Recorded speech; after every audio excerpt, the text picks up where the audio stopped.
ಬೆಳಗಾವಿ ನಗರದ ಥಾನಾಜಿ ಗಲ್ಲಿಯ ಮೇಲ್ಸೇತುವೆ ಬಳಿ ರೈಲ್ವೆ ಹಳಿ ಪಕ್ಕದಲ್ಲಿ ನಡೆದುಕೊಂಡು ಹೋಗುತ್ತಿದ್ದ ವೇಳೆ ಏಕಾಏಕಿ ರೈಲು ಡಿಕ್ಕಿ ಹೊಡೆದು ರೋಹಿತ್ ಪಾಟೀಲ್ ಎಂಬ ಕಾಲೇಜು ವಿದ್ಯಾರ್ಥಿ ಸ್ಥಳದಲ್ಲೇ ಸಾವನ್ನಪ್ಪಿರುವ ದಾರುಣ ಘಟನೆ ನಡೆದಿದೆ.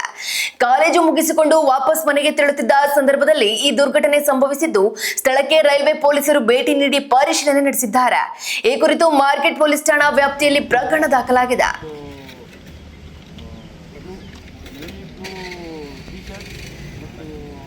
ಕಾಲ ಕಪ್ಪು ಕಲರಿಂದ ಬಿಟ್ಟು ಹಾಗೂ ಒಂದು ಬ್ಯಾಗ್ ಇರ್ತದೆ. ಬ್ಯಾಗ್ ನೋಡಿ ಮಂಜು ಬ್ಯಾಗಿನಲ್ಲಿ ನೋಡಿ ಮೊಬೈಲ್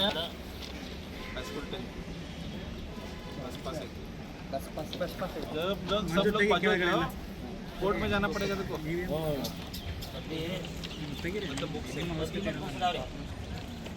वो बुक का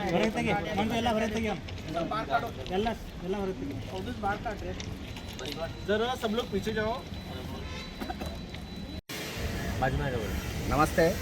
ನಾವು ಎಲ್ಲ ಸೋಷಿಯಲ್ ವರ್ಕರ್ ಟೀಮಿಂದ, ರೆಸ್ಕ್ಯೂ ಟೀಮಿಂದ ನಾವೆಲ್ಲ ಇವತ್ತಿನ ಘಟನೆ ಅಂತಂದರೆ ರೈಲ್ವೆ ಓವರ್ ಬ್ರಿಡ್ಜ್ ಅಲ್ಲಿ ಕೆಳಗಡೆ ಪಾಸಾಗೋಂಥ ರೈಲ್ವೆಗಳಲ್ಲಿ ಕೆಲವರು ರೈಲ್ವೆಯಲ್ಲಿ ಹೋಗ್ತಿರೋಂಥದ್ದು ಇವತ್ತಿಂದೇ ಆಗಿರೋ ಘಟನೆ ಅಂತಂದರೆ, ರೈಲ್ವೆಯಿಂದ ನಿಧಾನಕ್ಕೆ ಇನ್ನೇನು ಸ್ಟೇಷನ್ ಹತ್ರ ಬಂದಾಗ ರೈಲ್ವೆ ನಿಧಾನಕ್ಕೆ ಮೂವ್ ಆಗ್ತಾಯಿತ್ತು. ಆ ಟೈಮಲ್ಲಿ ಒಬ್ಬ ಹುಡುಗ ರೋಹಿತ್ ರಮೇಶ್ ಪಾಟೀಲ್ ಅಂತೇಳಿ ಬಸ್ತವಾಡದಂಥ ಒಂದು ಐಡೆಂಟಿ ಕಾರ್ಡ್ ಸಿಕ್ತು ನಮ್ಗೆ. ಅದರೊಳಗೆ ಆ ಬಾಡಿನ ರಿಕವರಿ ಮಾಡಿ ಈಗ ತಾನೇ ಆಂಬುಲೆನ್ಸಲ್ಲಿ ಹಾಕಿ ಬಂದ್ವಿ ನಾವೆಲ್ಲರೂ.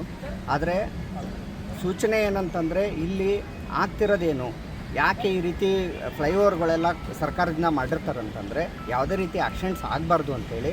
ಆದರೆ ಯಾರೋ ಒಬ್ಬರು ಸ್ವತಃ ನೋಡಿದವರು ಹೇಳಿರೋದು, ಆ ಹುಡುಗ ರೈಲ್ವೆಯಲ್ಲಿ ಸ್ಲೋವಾಗಿ ಹೋಗ್ಬೇಕಾದ್ರೆ ರೈಲ್ವೆಯಿಂದ ಇಳಿಯೋಕ್ಕೆ ಪ್ರಯತ್ನಪಟ್ಟು ಬ್ಯಾಗ್ ಸಿಗಾಕೊಂಡು ಮೃತಪಟ್ಟಿದ್ದಾನೆ. ರೈಲ್ವೆ ಕೆಳಗೆ ಹೋಗಿ ಮೃತಪಟ್ಟಿದ್ದಾನೆ.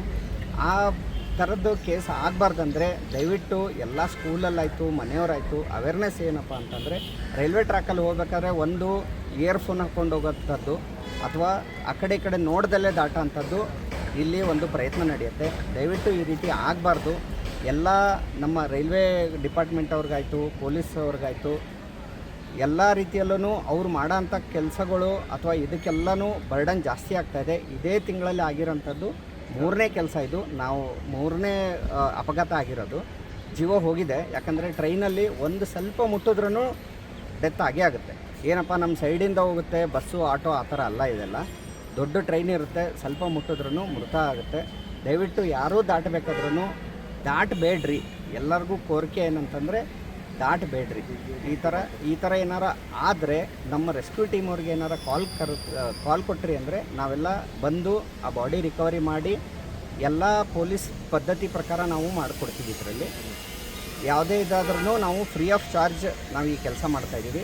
ಇದಲ್ದೇ ಬೇರೆ ಯಾವುದೋ ಬಾಡಿ ರಿಕವರಿ ಇರಲಿ, ಆಕ್ಸಿಡೆಂಟ್ಸ್ ಇರಲಿ, ವೈಲ್ಡ್ ಅನಿಮಲ್ಸ್ ಇರಲಿ, ಈ ಥರದ್ದು ಏನೇ ಇದ್ರೂ, ಹಾವಿರಲಿ, ಈ ಥರದ್ದೆಲ್ಲ ಬಂದರೂ ನಾವು ಬಂದು ಮಾಡಿ ಕೊಡ್ತೀವಿ. ಈ ಥರದ್ದೆಲ್ಲ. ನಮಸ್ತೆ ಸರ್. ಪದ್ಮಪ್ರಸಾದ್ ಹೂಲಿ.